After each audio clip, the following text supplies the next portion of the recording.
everybody, and welcome to the Author Show, where the audience asks their own questions to authors from all kinds of books. But today we have two special guests, the author of the book Night, Eli Weasel, and the author of the book Persepolis, Margie Satrapi.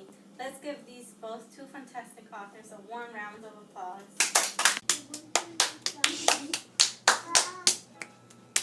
Thank you for having us here today.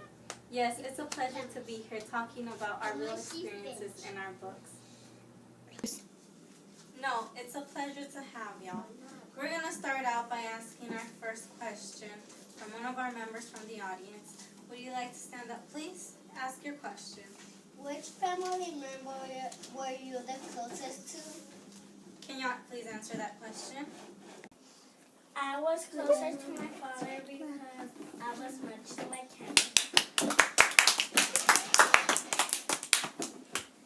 I was also closest to my father, but not because I was like him in any way, but because when we were taken to the concentration camps, I was separated from my mother and sister.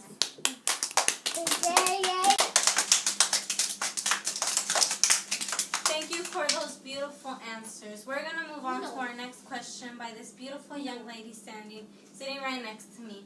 May you please stand up? Ask your question. Can you tell us about the time you had the most fear? Can y'all please answer that question for us? Yes.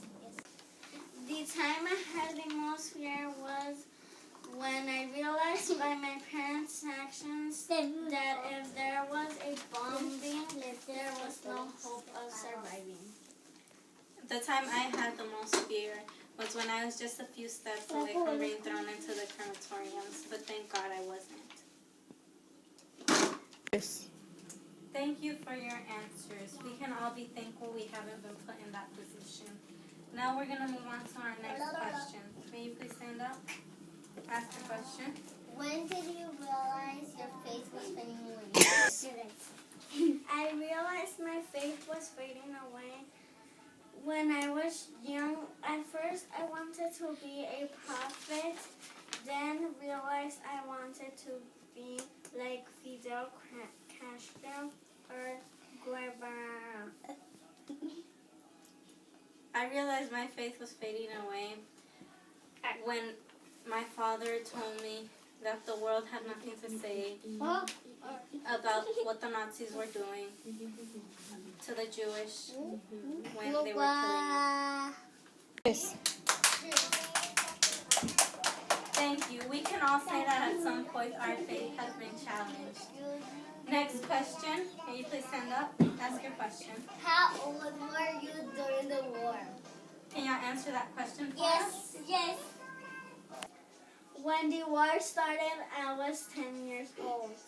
When World War II started, when we were taken to the concentration camps, I was 15.